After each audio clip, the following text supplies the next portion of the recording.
Another indie creator exchange interview. This is the third time we're having Pat Higgins on, which we're doing a follow up to the now completed Hellscape Americana. Fellow Delawarean Pat Higgins, how you doing, sir? Doing good, man. Oh, great to have you back on. Um, So Pat must have something new out, and that's why we're having him on. So oh, absolutely. I think he's our first person to be on for 3 times so far. I think Ooh. so. I think All right. so. So it's exciting. First time we had Pat on was he was finishing Pulp Bites, or I believe actually Pulp Bites was done, and it was with Scout Comics.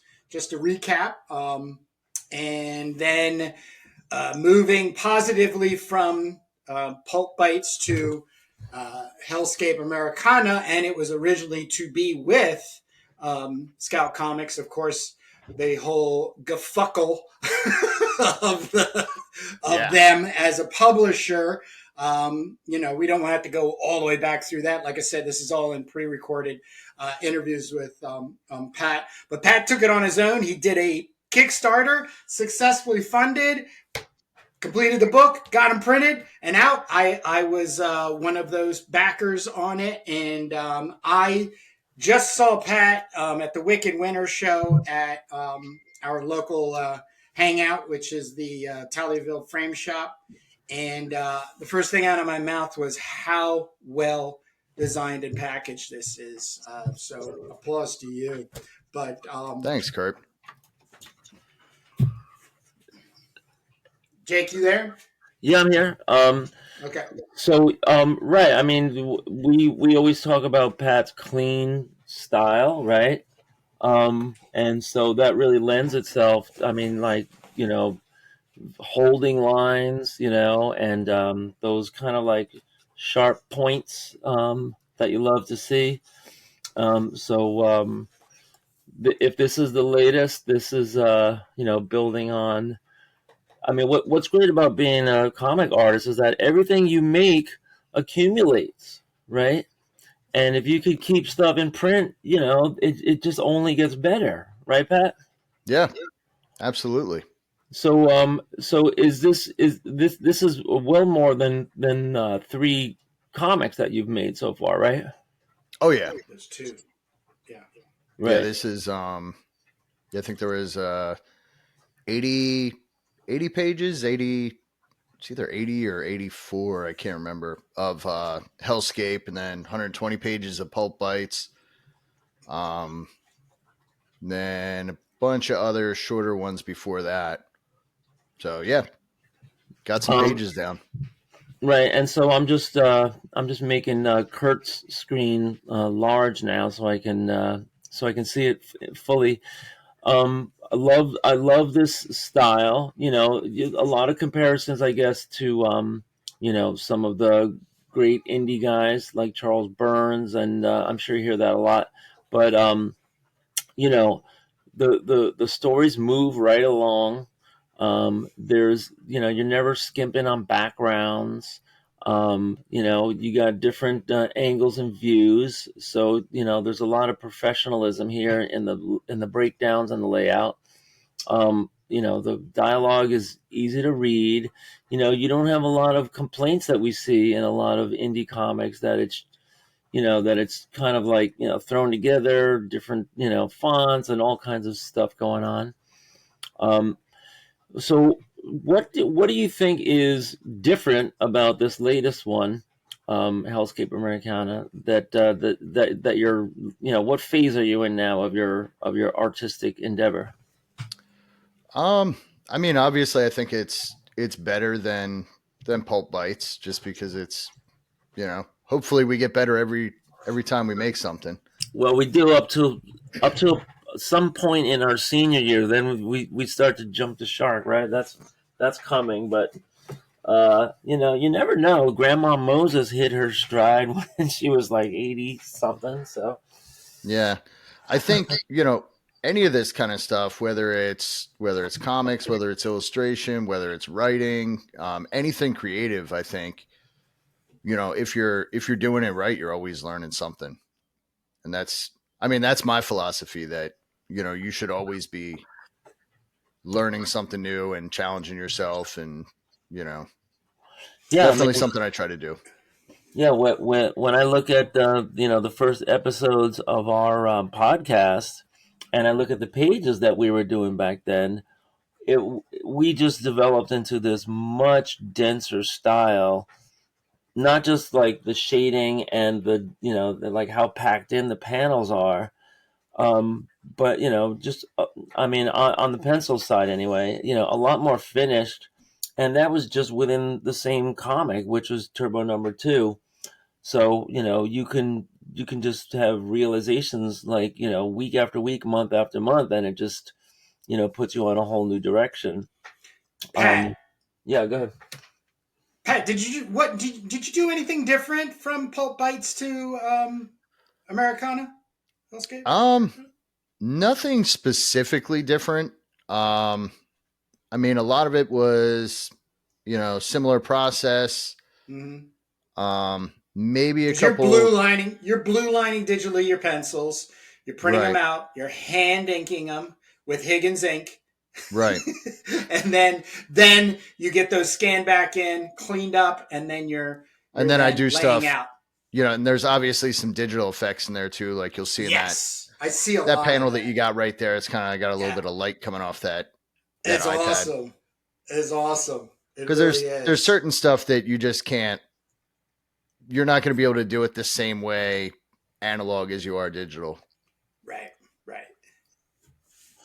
But yeah, I mean, the main thing that's different is, different challenges with different stories. You end up laying things out differently, but it's all the same design principles as, everything else so far. So it's more or less just being challenged by drawing different things, different scenarios. Yeah, so let's get into that a little because, maybe one complaint about us is that we talk so much about process and, the business and everything and not enough about the content. So, take us from, your inspiration for this, next book. I don't know if it's one story or multiple stories, but, and then like, what's the story about? So there's, what are there, 5 different stories in this one? Okay. Um, Are yeah, I think they there's 8 pages? they're all Or? yeah, they're all standalone. Each of the 5 stories in there. Excuse me. Gotcha. Yes, we've got Trackman, Petland, um, some assembly required. Trying to remember the Porch Pirate and the Shipwreck. And Yeah, these 5 different stories in this one. are these like 8 to 10 pages or 12 pages a piece or all different? They're all different, and that's the cool thing about that I think is cool about doing something like this, where it's an anthology. You got different stories. The story kind of dictates how long the story is. Right. That way Right. it's not, I'm not forcing it into 8 pages or forcing it into 12 pages. There's definitely some that are longer than the other ones. I can't remember the page counts exactly, but at the very end, you need it to be a multiple of 8 or 4 to go to the printer, right? So yeah. that's why some books have a couple of pinups in there, or and yeah. So you're digitally coloring everything, right?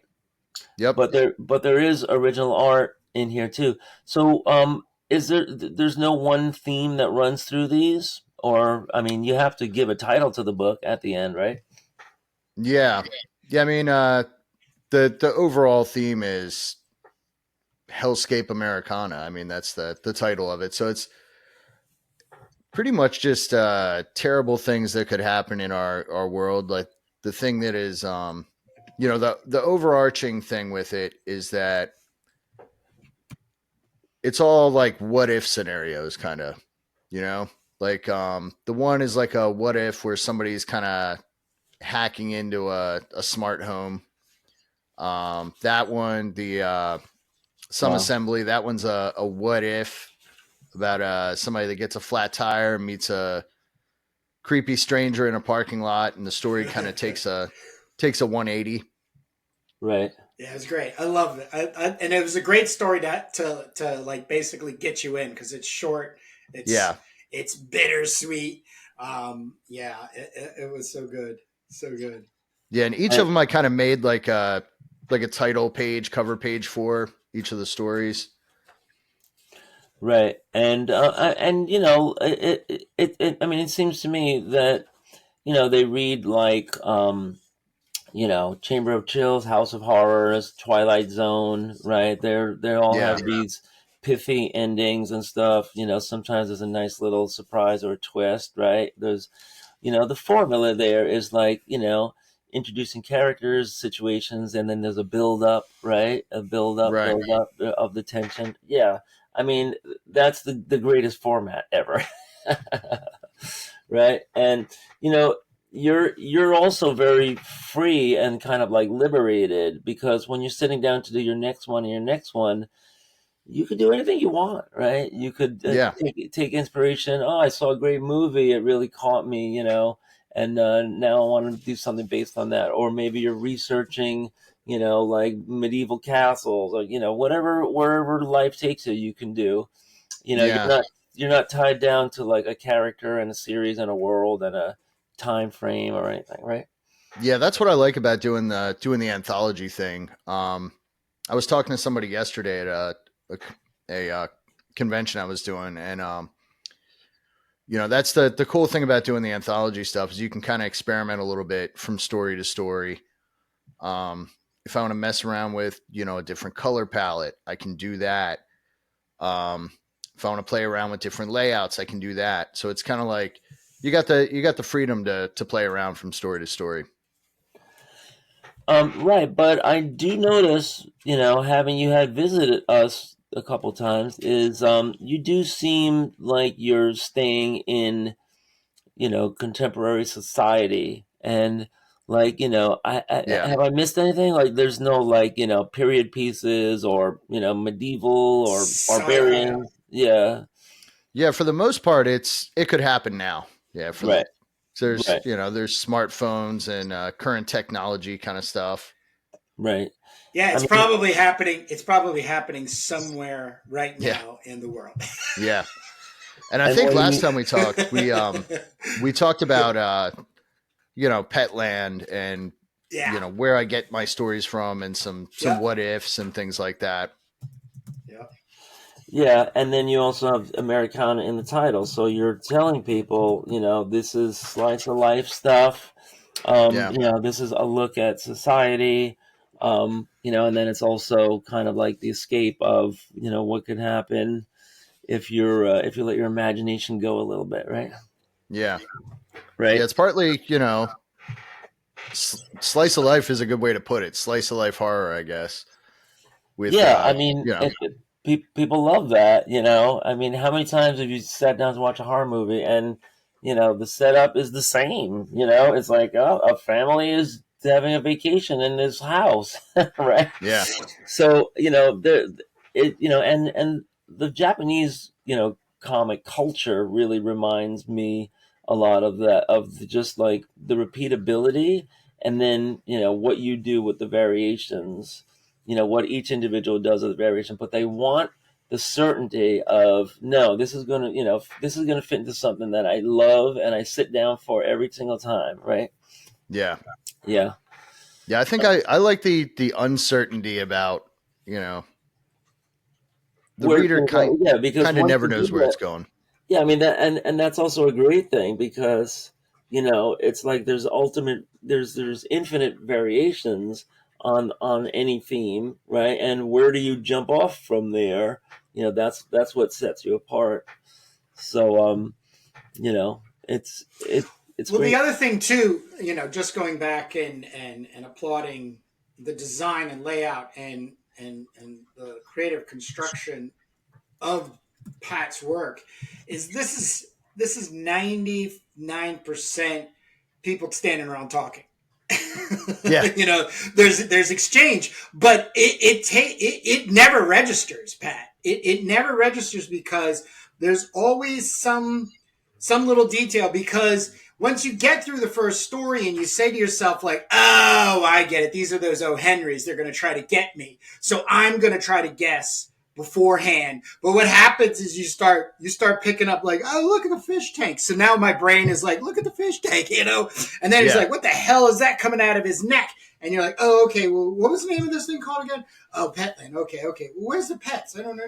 So you're constantly moving us from panel to panel, page to page through talking, and then you bam, punch it. So I have to applaud you on that, because a lot of books, we give a heavy-handed bashing and critiquing of in modern comics. Are just these boring pages of people standing around expediting us into whatever world they want us to go into, but there's nothing coming out. I mean, look at this page alone. This page alone, you got to be right. I don't know if I want to continue, but I got, but I got it right, because there's got to be pets in this, right? There's going to be some pets in this, right? So I just really, what is your is it? Do you have like a note to yourself somewhere where you're like, Pat, don't get boring, do this instead? I think in general, yeah, and I think mainly, especially now that I've started teaching, I keep those design principles are always right in the back of my head, right in my ear all the time. Yeah. So I think teaching made me, get better at everything, really. Yep. I mean, I'm thinking about, composition, alignment, color theory, emphasis, all that stuff that, it's basic design principles that we all forget over time and we all kind of ignore sometimes. But I try to keep that stuff front of mind. Yeah, we were surprised how many teachers we were running into at the IC3. Do you want to plug your teaching? Where you teach, what level and all that? Sure. Yeah, I teach at a community college here in Delaware. It's Delaware Tech. Right. And I teach in their visual communications program. Right. And yeah, right now I'm doing layout graphics, which is a lot of InDesign stuff. And then in that class, being layout design, you do a lot of magazine design and things like that, poster design. Yep. So it's basic skills of how to use the software, but then also design on top of that.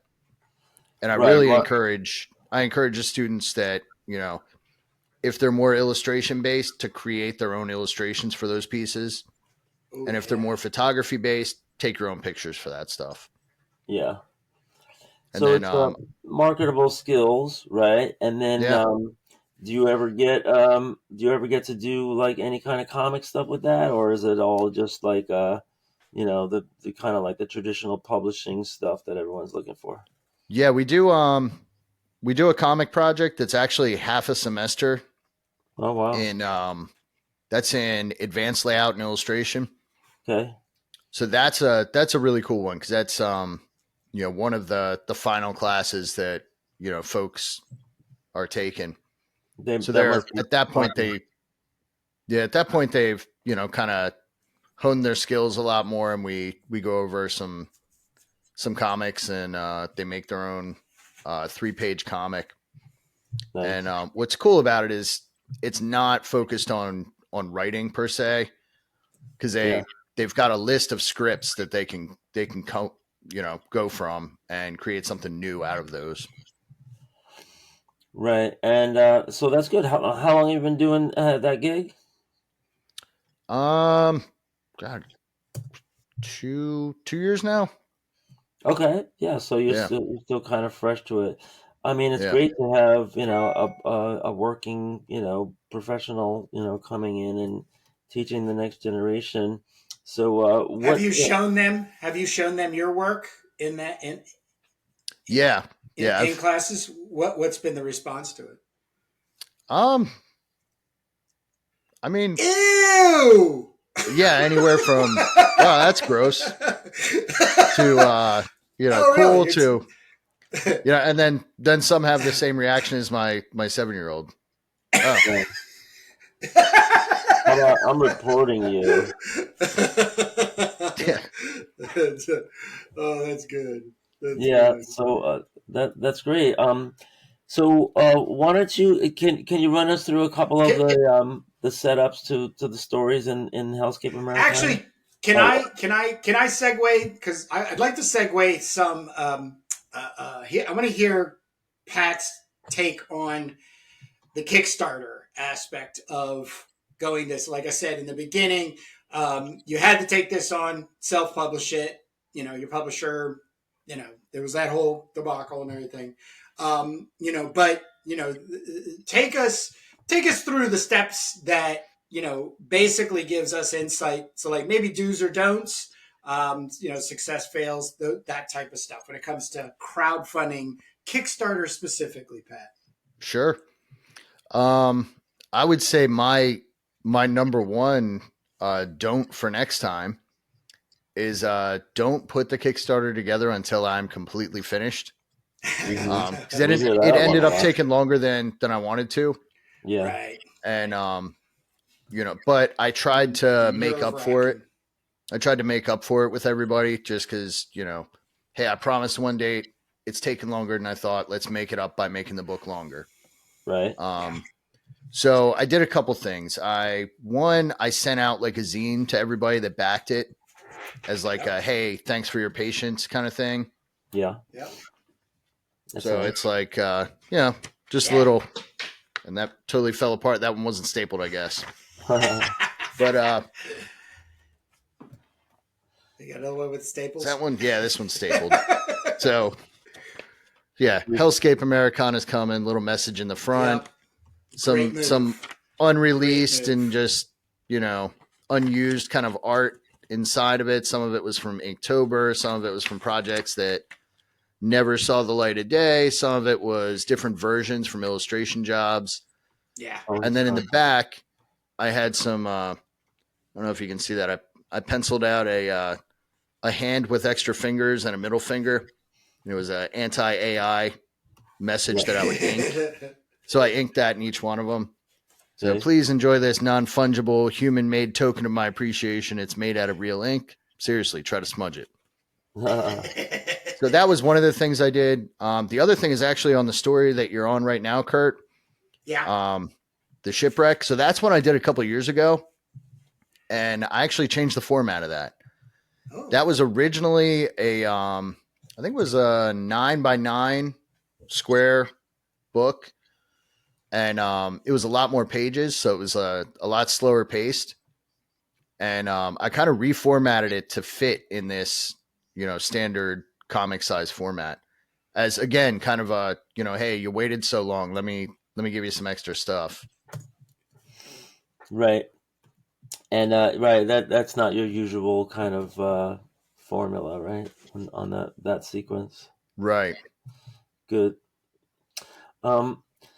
Yeah, so but the Kickstarter it ended up being good for everybody, and you just kind of like had to compensate a little to right.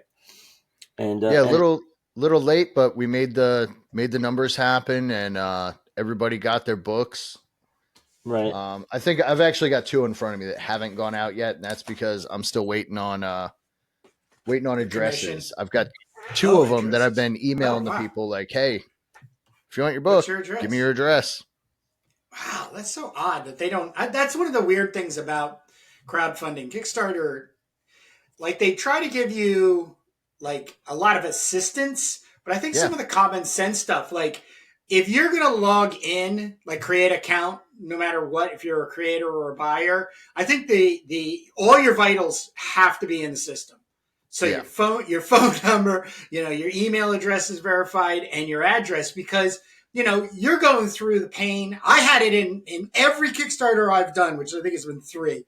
And I've stopped based on, this is one of the reasons, is I still have stuff sitting around, but you're like anxious about it because they paid money, you know what I mean? And then they, that should just be a basic that's taken care of. Yeah. on that. But Well, if you have an how address many? on file, it might not How be smart to just randomly send stuff to that. You got to find out like where do you want this shipped, you know? Well, Right. that's why that's up to them to verify it. Like they Yeah. make it. I mean, there's only so many times that Kickstarter could email the individual, but I think there also should be like a, hey, it's been 30 days. You've been non-responsive. We'll give you another 30, but if not, sorry. You know what I mean? Like Yeah. it's that kind of that kind of thing that really makes it a pain in the butt. But this is also one of the reasons why we want somebody like a publisher to handle all of this. So it doesn't create an extra level or layer of anxiety for your creative process. Right. And just so, You so know, people know the realities, when you finally got the books from the printer and started shipping, how long was that whole process? God, Because I think a it lot of people took. complain about it, like, wow, it took me like a better part of a week, or it took me Yeah, I would say once the books were in hand, it probably took about a week and a half to get everything out. right, Because I'm only one and, that, person. and you're right, working nights and weekends. It's not like you've Yeah. pulled the whole entire week out of your schedule, taking a Yeah, I mean vacation week there's other to stuff happening. fulfill. Yeah, There's yeah, life. household responsibilities, there's teaching, there's freelance Yep. deadlines, there's the right, world's still going on. So, right. yeah, it's So just yeah, becoming one other kind of person on top of all the other people that I normally am. yeah. Yeah, just so people know, the reality is at the end there's a big portion of your time which has to be spent sending all this stuff out, packaging it, addressing it, blah blah blah. So Yeah. uh, And that's why I think the next one that I do, I'm going to be completely finished with it before I do the Kickstarter. Good, good. That way I can focus on, instead of being, the guy that's finishing the book, you're the writer, you're the illustrator, you're the production guy, getting all the pages together. Then you send it to the printer, you're looking at proofs, but all the while that you're doing that, you're also the marketing Kickstarter guy. Yep. So I think next time I will complete every step of it except for sending it off to the printer. right, Then I'll do the Kickstarter. Kickstarter's good. Then we send it off to the printer because we know what kind of money we got. right, Because you obviously want to have extra books for, selling at conventions, selling on your website, all that good stuff. Right. How many extra do you have? God, I think we were able to get like 400 extra, maybe, which is plenty. Oh, yes, yes. Yeah, if I want more, I'll get more. Right. Yep. yeah. And And print on demand is also an option too, if you just want to like charge a little more but not have to deal with anything. They'll print it and ship it for you. yeah, the only thing I don't like about that is, and the reason I went with a printer like Print Ninja is I was able to choose papers for it. I was able to choose, the coating for the cover, Yeah. which to me, the production value, I think, is, really important. That's something that's important to me. So Yeah, did you have? I remember. Did you have like kind of like uncoated dull paper with like maybe like a yellowish tint or something in one of your previous ones? No. No, that I was think that was just the computer printout. Oh, okay. Yeah, that Just, we had home. last episode. Yeah, the last episode he had put this together. Yeah, that was just a DIY.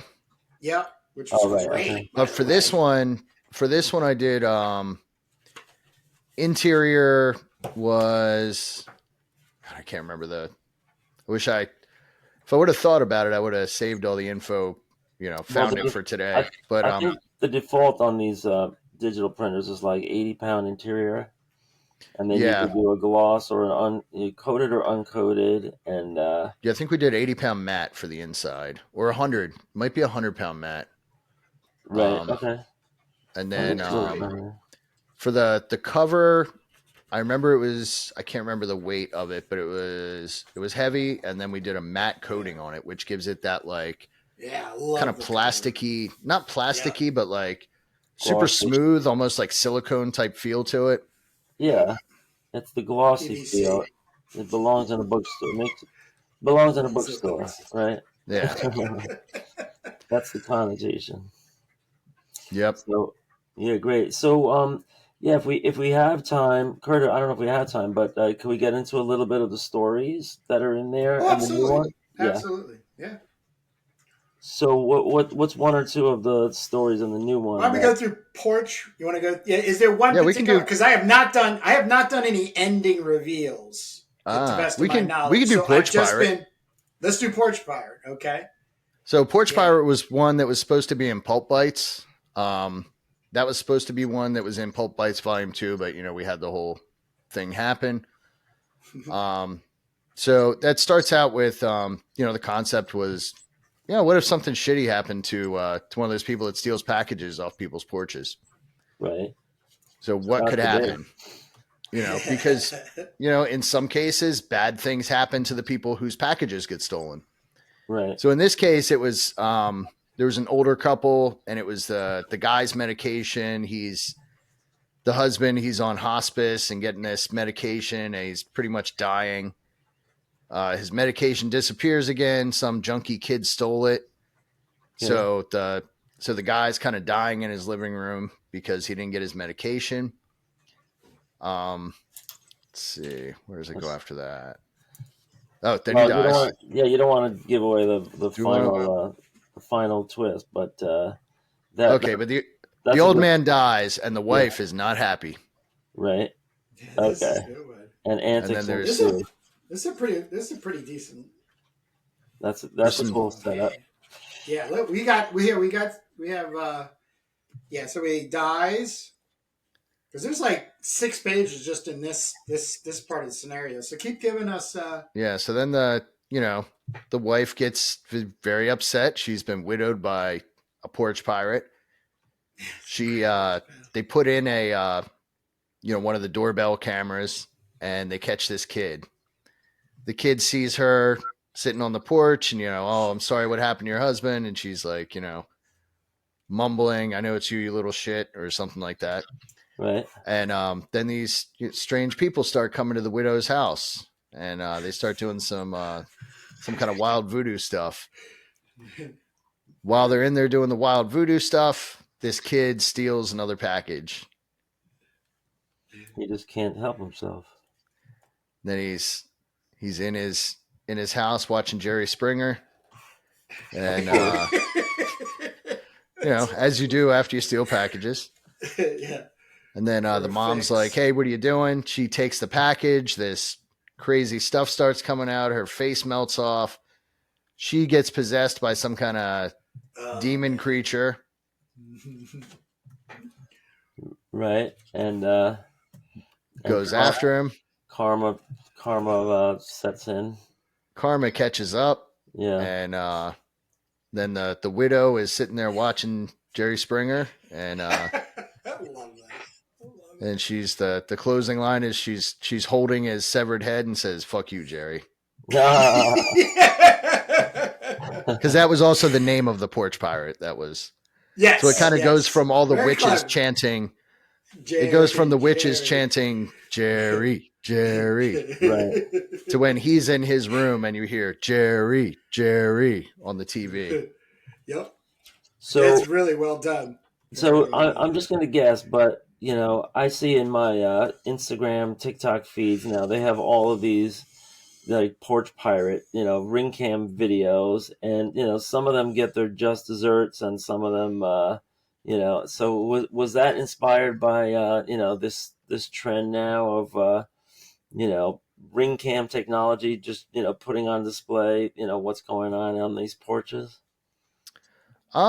Yeah, and funny enough, it actually kind of changed directions after a conversation that I had with my editor that was working with me on that one. And originally it was just going to be the kid opens up the thing and it's just pure uncut fentanyl and it kills him. Wow. because I was reading some stories, some news stories about like, people smuggling fentanyl in like, Yeah. teddy bears and shit like that, and like people getting killed by that, like because Yeah. that stuff will, that concentrate, it'll kill you just on the spot. Touching it. Yeah, touching it. Yeah. So Skin that's why, like, contact. when cops go into like, certain scenarios, they'll wear like the respirators and big Yeah. yellow Yeah. suits and all that. But yeah. So after talking with my editor on that one, he was like, I mean, that could happen. What if you took it further? And my what if you take it further is like, all right, well, let's get weird with it then. Let's throw some crazy, voodoo witches cult stuff in there, and make we'll go possession on it. Yeah. Right. So stuff still came out of the thing, but it was more like magic voodoo dust. And also the Jerry Springer layer being Americana. Like Yeah. that, I think too. That's like an amplifier, and then being able to wrap it back into the Porch Pirate's name is Jerry. I mean, Yeah. that's some pretty thing. And when you're mentioning the editor, this is when you were with Scout Comics, so, Right. And yeah, neither myself nor my former editor are with Scout Comics anymore. So can you name? Blindsided. Who was your editor? it's Joshua Malkin. Joshua Malcolm. Okay. We Yeah. have, yeah. So one of the interviews we're possibly going to have from IC3, probably weeks, if not months, because we're backed up, is going to be somebody who was at Scout. As Oh, an editor. interesting. So, yeah, Do you have a name or not yet? I do. I just don't want to put it out there because Gotcha. it's not been contacted. So I want them to. But Yeah. yeah, it's if we wanted to talk about you know it, I have, like I say, a true blessing of having Jake on the other side when we're making a comic book, and him playing editor, as well as I get, the position. You're completely on your own. Are there any things you miss, maybe even outside of having an editor from Scout, that now that you're making comics on your own, you kind of wish you had, from a publisher, Pat? There's plenty that I was missing anyway that Scout was supposed to be doing but didn't. Right. But I would say the editor. Yeah. Yeah, big one. Editor's a big one for sure. Yeah, I mean, it's nice. At the end of the day, it's just another opinion. Editors Yeah. are, but if they're a good editor, if they're there for merit, then Yeah. then there's a reason why, and it could be very helpful. The editor is kind of doing a balancing act, because they're wondering, A, what their boss is going to say at the final product, B, what the public audience is going to say, and then you have to add, the ego and the sensitivities of the artist, and Yeah. that's assuming there's only one artist. What if there's two, or what, or Yeah. more? So Well, I think the conversations that Joshua and I had about the all the Pulp Bite stuff, and then what would have been future Pulp Bite stuff. It was always what's best for the story. What can tell this story the best? Where could we take this story that would improve it? So it was it was always productive conversations with the best of the story. And at pushing heart. it. Yeah. right, and sometimes there's creative differences, and it's like, no, I want to sacrifice predictability, even though Right. even though that's the tried and true formula. This is where I want to intentionally depart from that, and Yeah. sometimes you do, sometimes you don't, and that's all the art of being in this business. You at the end of the day, because your name's on it, and this is going to dictate if you're going to grow your audience, and they're going to expect certain things from you. So yeah, I mean, a lot of this goes without saying, but I guess you haven't heard from your end, you haven't heard any updates on the Scout story, right? Since we last spoke, it's just all quiet on the Western Front. So the only update on my side is I will be officially separated from Scout Comics as of May. I'm not sure what the date is. May something of this year. Publishing rights for Pulp Bites revert back to me. Right. Oh, that's awesome. That was my question. And that's honestly, that's why I came up with the idea of Hellscape Americana. I needed a new title for this anthology. Yeah. So can I get a quick question for you guys real quick about that? Sure. All right. So I've heard some feedback from other people. Which name do you think you like better? Hellscape or Pulp Bites? I believe just as a marketing angle, if you will, not knowing you, Pat, and seeing the work, the Hellscape Americana is very perfect fitting to the style and the what's being transmitted from it. The Pulp Bites, it can lead. This would be a great title if you were to do maybe outside of horror, if you will. Okay. Like maybe more intrigue, or just what you Sure. would give yourself enough of a breath with the Pulp Bites than if you were going to do just like you have in this solid volume of horror. So nobody would be disappointed if they were like Hellscape Americana. I think it's going to be like this, and it has this Charles Burnsy kind of like slice of life, if you will, kind of artistic approach and color. You're not going to have anybody be disappointed. And I'll take the exact opposite view. Because when I think about you and your style, Pulp Bites just really stuck with me, and so it might just be that Hellscape Americana just new. But I had a good connotation in my mind with you and your style, and keeping it straight, because we have so many creators, and so many names, that are flying by in our heads, in the course of months and years. So, I guess it might have to grow on me.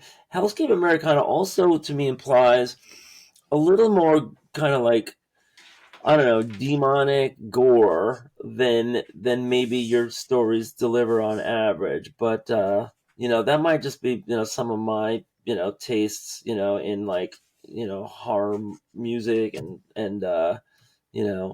Ozzy Osbourne and stuff like that. So what's in a name at the end of the day? It's what you make of it. So I guess that's just another view, but I thought Pulp Bike was fine and it was working good too. If you if you just wanted to stick with one or the other, I think you'd be fine. Yeah. Cool. I was curious what you guys thought. Yeah, well, I like that you're both on different ends of the spectrum there. Well, we are definitely on different ends. I'm pretty sure we asked you about the name in the first go around, right? And so there was an explanation there. And so maybe that's what stuck with me. But So Pat, what is next for you as we head out of this episode? Next for me is I'm writing some stuff right now, and I've started kind of doing some rough sketches on characters and things like that. One is it's a little bit longer story so far. I think it's looking like a 32 pager, but a one-off kind of thing. Really, the whole thing? Well, I think I'm probably gonna do some sort of anthology again. Oh, okay. Yeah, I was gonna say, because I like that. I like being able to we're done with this one. Let's do something else. But it's the first story I'm writing is 32 pager. At least so far, it may end up being longer. Because it's definitely very, very character focused. Another kind of slice of life horror, I guess. This one's not to give too much away, but it's about a comedian, fictitious. That's complaining about cancel culture and being silenced, and he finds out what it's like to really be silenced. Right. Ooh. So that's in keeping with your themes, your style. I like the sound of that, because that sounds like a Pat Higgins special coming up, and I'm sure we'll hear all about it when it's when it's out and ready to go. So that'll be the next time, I guess, that we speak. Episode 4. Yeah. Right. With Pat Higgins. Yeah. It's always fun talking to you guys. I always have a good time. We love Yeah, it. it's great to catch up. Is there anything that you want to mention that has been inspiring you, on other creators, or maybe movies, pop culture, books, etc.? Because I'm always interested to hear what makes a guy like you tick. God, all kinds of stuff. I mean, trying to think if there's anything really really awesome that I've picked up recently. Yeah, because sometimes it's not top of mind. So people, we say, "Oh, go back over your Instagram or whatever to refresh you." But I know the feeling, because you get so excited by so many different things, and then as soon as somebody asks you about it, it flies out. I know that's when you forget. I mean, I'm trying to think, because I've been watching a lot of all different stuff lately. Have you guys seen The Righteous Gemstones on HBO? Writing that down. It's that's a movie. No, it's a series. A series. It's Danny McBride. He's the, I guess, co-creator of it, and he's it's about him and his family. The dad is John Goodman, and they run this like mega church kind of thing. It's a pretty funny show. I've seen the trailers for it. Yeah, it's dark and funny. I was wondering where John Goodman's been on for the last couple. Yeah, he's awesome, man. He's amazing. Yeah, he's always a good one. Normally, I just clean my office. Like, I usually have a stack of books right there, so I'm trying to. What have I been reading? I'm waiting. It's not there because I cleaned up. I'm waiting for John Goodman, because he would be the perfect William Barr, the Attorney General guy. Yeah, he would be the perfect guy for that role. Oh yeah, I'm waiting for the first movie about that. So if he's not cast in the role, there's something wrong. Yeah, definitely. I'm trying to think. I just watched that Bob Dylan movie. Yeah, that was cool. Yeah, I didn't like the clips, because I thought that the casting was off on that. But the kid wins you over by the end. And and I still have a problem with Joan Baez, because who is this hot little tart instead of this thoughtful singer songwriter.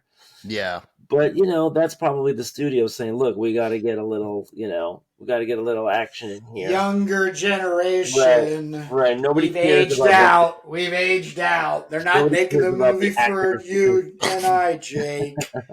Yeah. Now, No Direction, the Martin Scorsese documentary, is one of my favorite documentaries. I used to own it in DVD and then loaned it to somebody, and I can't remember who the hell it was, but I have it. I still have my own. But you're absolutely right, Jake, about the Joan Baez thing, because there's a large segment where it gets into Joan saying she was the one that told Bobby, stop doing this and do more of that, or Bobby, stop worrying about this, don't worry, those types of things, which was that transition from the Monterey Pop Festival to him going, global, and then him going electric, it was all just, it's just ridiculous that trajectory he had. But anything else? Oh yeah, go ahead. There was a YouTube channel that the folks from Society of Illustrators of LA turned me on to. If you go on YouTube, look up Pete Beard. He does these awesome videos on the history of illustration. Him. Oh, you check that out? Awesome. Yep. I've been watching him since COVID, as a matter of fact. Okay. And he does the composition, the musical composition. Oh, I didn't realize that. That's awesome. Yeah. So those are great. But I'll put a link in the description, Pat. Thank you for bringing that up. Yeah, Pete Beard. Great resource for illustration. Yep. Really cool, yeah. in depth too. I mean, Yeah. that guy does his research for the episode, and yeah.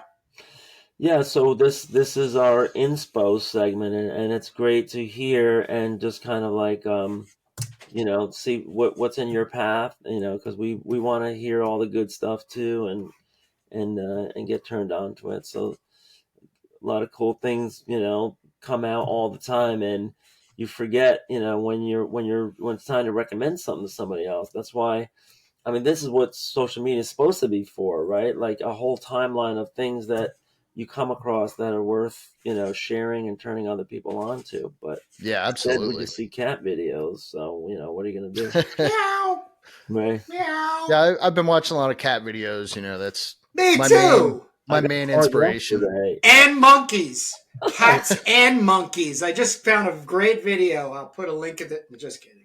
Oh, I like the I like the monkeys that like they teach them to like pickpocket people. Those are good ones. Those macaques. Those Yeah. darn macaques. when You you go on the never know dark what. web. You'll see the chimps that rip people's faces off. Ooh, yeah. Oh yeah, no, I know those banned videos. That's hard to watch. Yeah, I saw the one of the there was like a level on a mall collapsing, and Ooh. I made a mistake. It was like click here to see, and I should have just left well enough alone. So Yeah, yeah. Nobody wants to see that. yeah. All right. Well, Jake, do you have any other questions for Pat before we let I him take us out? I think that was the catch up. I mean, we have the exchange part still to do, right? To talk about, and I don't know if Turbo Teaser 2 was out last time we spoke, but It was. Yeah, Yep. he's already gone through it. This was a follow up episode to his Kickstarter because his Kickstarter was to fund or not. Like I think like 3 days later, or maybe like a week or Yeah. so out. yeah, He had like about a week going out, and there was Yep. quite a gap there that he was looking to fill. well, I don't know if our video didn't even come out by the time to help push it. So he did that on his own. Was there anything that happened towards the end in funding, Pat, that you recognized? Like everybody just showed up, or to get you over the hump? Not particularly. It just No, kind of happened. came together, Yeah. which is great. Which is great. Yep. Yeah. Little by little, it just pulled it out.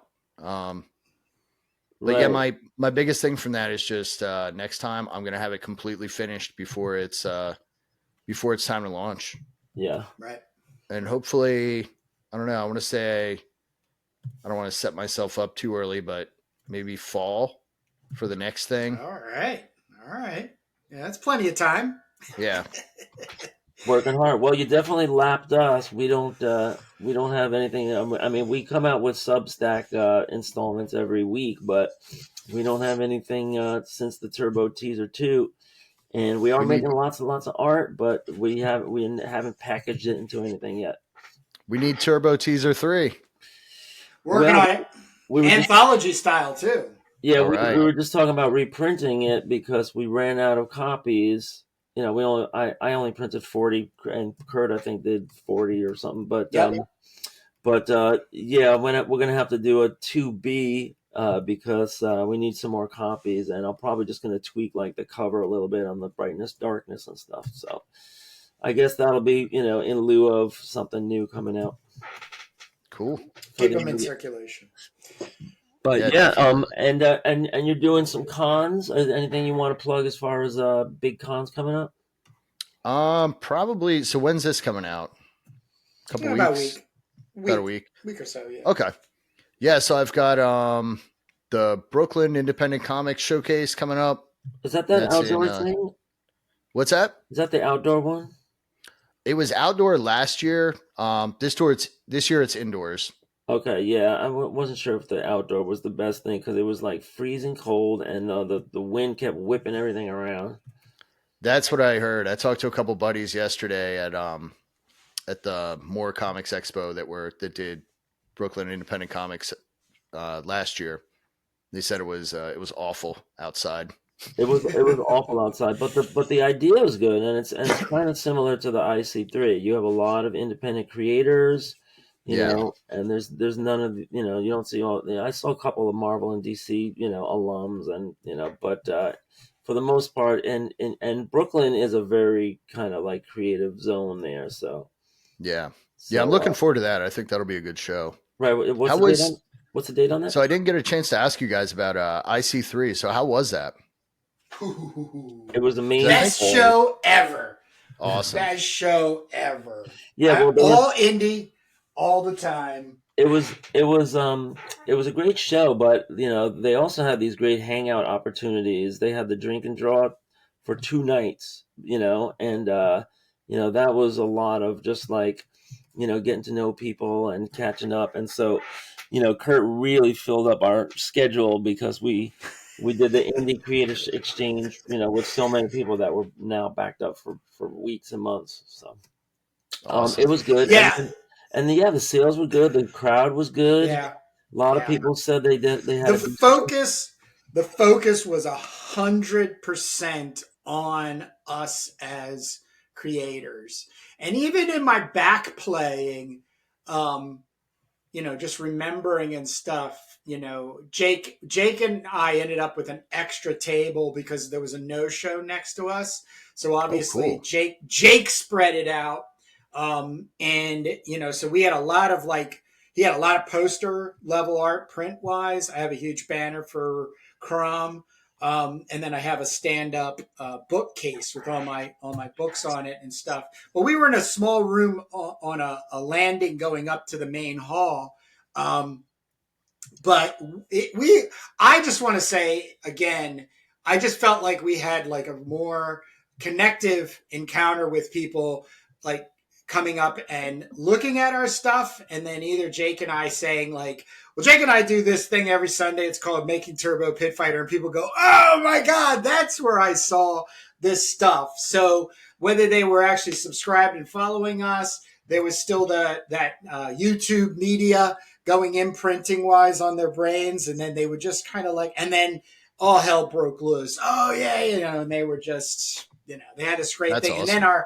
And then the people that we are roommates, really great artists and, and also very connecting. So, people like little groups of people were coming in and staying with us for like 10, 15, maybe even 20 minutes in the room and selling. So, yeah, that's cool. And everybody so far we've talked to, had a really good show. So we're really looking forward to next year. There's a great advantage to being in one of those little rooms because when you're in the big hall, it's noisy. Yeah. There's always like this din, and you get strange. I don't want to be in the big hall. Yeah, and a lot of people who came in said that they came to the little rooms first because they were intimidated by the big room, and they're going to try to go there later when it clears out a little bit, if it clears out a little bit. So, so it was great for us. I mean, I was just the luckiest dog, just to get a free table and spread all my shit out because I was supposed to share half the table with Kurt, and and so it worked out much better. But that's awesome. We're hoping to do that one again next year. Cool. That one's thanks to you guys. That one's on my radar. Good. Yeah. Yeah, I think it should. That should be awesome. Right. Great. Yep.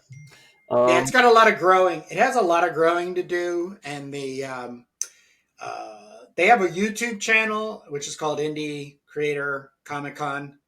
Okay. So they do. Matt and Jamie are the showrunners, and they do a lot of really good updating. But the best thing they did, in my opinion, for the creators was they ran. It ended up being 4.5 hours the Friday night before the show on YouTube Live, where any creator can come and get on the live show they were giving everybody like 10 minutes at the max. And they had already like three or four stock standard questions. So Jake and I both watched it, at our own timing, but I was able to make notes, and a lot of people from that alone, I wanted to meet. like as Yeah. like a creator to creator, and their work too. So That's really hands cool. down, that's the kind of layering that Matt and Jamie are putting into the show. Than Yeah. this like, hey, here's a bunch of guys, they make gals, they make comics, come in and join us. You know what I mean? Like, you know, the only negative is they're out in the middle of nowhere, and I think in opinion wise, you know, traveling, being on the other side of New York, I think is going to be something that over time they might run into thing. But I'm hoping this show grows into a destination point for people. So not only so like that was creators, New Haven, Connecticut. New Haven. New Haven's cool. Yeah. Yeah, it is.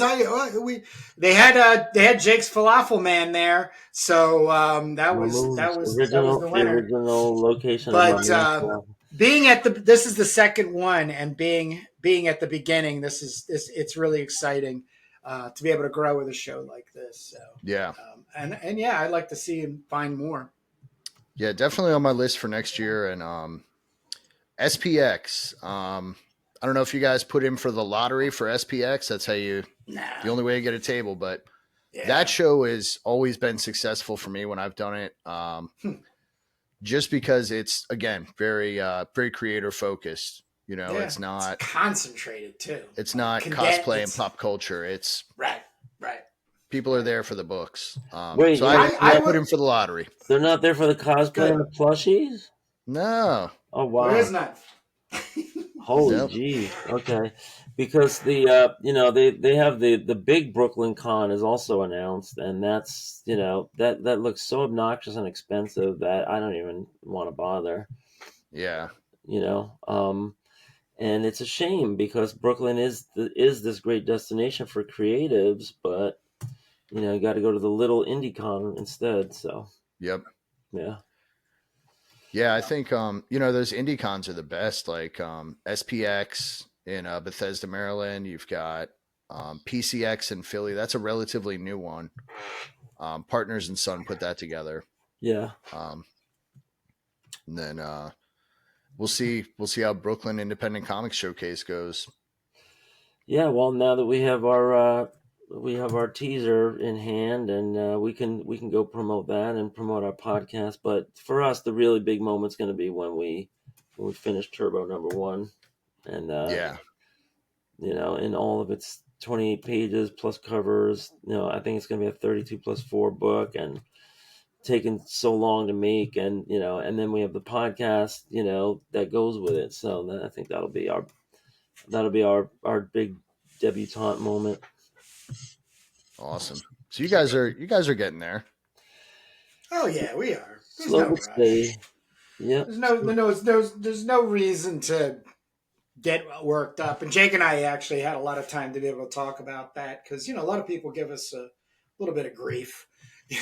but the thing that we feel like we're really pushing is a combo model. The combo model is just pick a point in the week where you have a set amount of time and you work on your comic.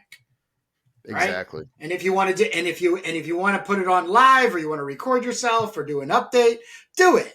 But the second thing is to really keep yourself on point, drag a buddy in and make him do the podcast with you, or her, and be on point and task with each other.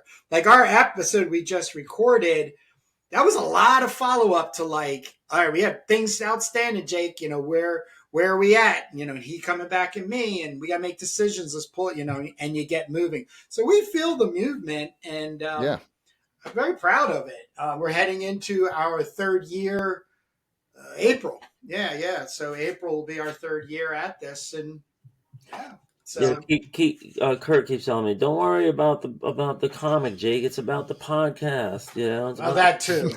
That too. So we have that going on, and and that's what makes us different. Like you're the two guys, right? That draw. Yeah, I mean, side by side. Yeah, it's a layered approach. I think it's smart. You're multitasking, really. Yeah, we're doing two things, and for people that are considering it, go ahead and take the idea, do it with your partner or do it by yourself. Another thing you can do is just run a camera and then speed the thing up at the end so that it's just like 20 seconds. Speed draw. Yeah. Yeah. And Right. because that you post that on TikTok or something like that, and it's hypnotizing. Seeing Yeah. people drawing it all come together. For this new generation and their attention spans. Seeing something. It's like magic, right? It's like, wow, they just whipped that thing up. It's like, yeah, it took me 4 hours, but I just made it into 20 seconds. So Yeah. but that's another way technology can really enhance just the traditional art making. Cool. So let's let these good people get back to reading comics, making them if they choose. Pat, what do you have? In the way of where to find you, which will also be listed down in the description. All right. Where to find me? My portfolio site and store is pat-higgins.com. You can also find me on Instagram and Blue Sky under P Higgins80. Those are the main places to find me. How's Blue Sky treating you? Not bad so far. Obviously not as many followers yet as I have on Instagram, but I'll say engagement is probably about the same. With 10% of the followers, engagement's about the same. Right. So, it's a slow build. Yeah. Right on. Yeah, I mean, Blue Sky, you got to have a backup because, nobody knows what's going to happen with these big mega corporations. And Blue Sky is supposed to be like, the kinder, friendlier one, supposedly. Yeah. Right. Yeah, I'll say bang for the buck as far as like, engagement versus followers. It's Blue Sky's kind of winning. Oh, yeah. So it's like, if you got 10 times the amount of followers on Instagram and you're getting about the same results out of it, that's pretty bad.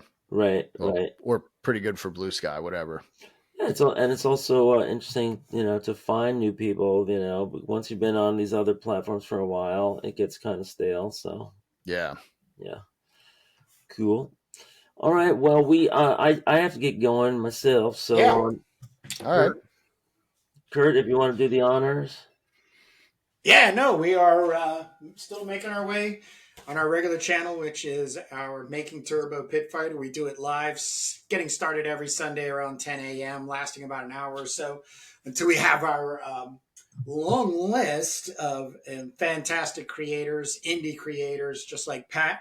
And then I will be posting later this week the last recorded Comics That Influence, episode number 55, which is the last time Jake goes through his Newberry Haul.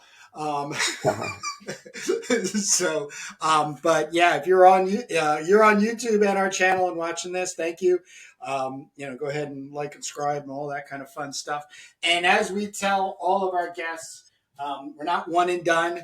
And Pat is the proof. This is the third time Pat has been on to keep us up to date on what he's working on, and the sharing goes from there. So cannot thank Pat enough. And also, I'm very blessed to have him as a fellow Delawarean and getting to be able to touch base with him and hang out and the like. So thank you very much, Pat. And that's all we have right now until next time. All right. Thank you guys for having me on. Good talking to you again. Thanks a lot, man. Bye. Bye, everyone. All right. Have a good day. Chill. All right. See ya.